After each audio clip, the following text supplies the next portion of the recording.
Bonjour et bienvenue sur DigiSchool, je suis Claire Besset, votre enseignante en anglais, et aujourd'hui nous allons voir les généralités sur l'examen IELTS.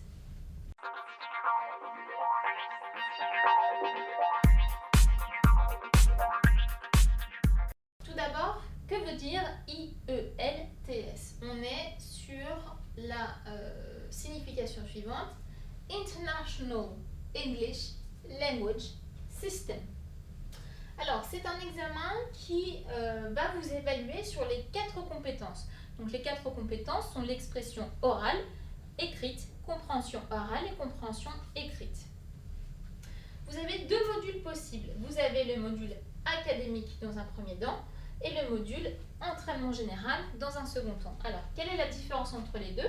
C'est assez simple. Pour le module académique, il va vous servir si vous souhaitez vous inscrire dans une université à l'étranger ou bien dans un établissement d'enseignement supérieur.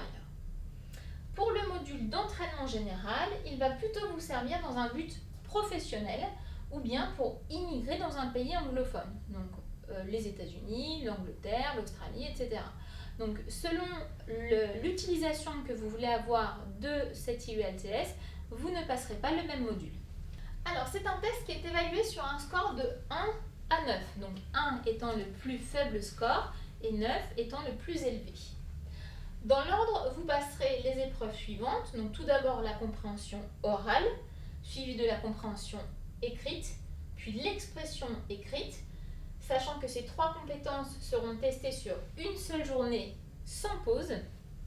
Et vous aurez ensuite, en dernier lieu, l'expression orale qui sera évaluée soit le même jour que les 3 autres, soit 7 jours avant ou après les 3 autres. Donc cela va dépendre des disponibilités des personnes qui vous feront passer cette épreuve. Et bien voilà sur les modalités générales de l'IELTS. J'espère que cette vidéo vous aura été utile.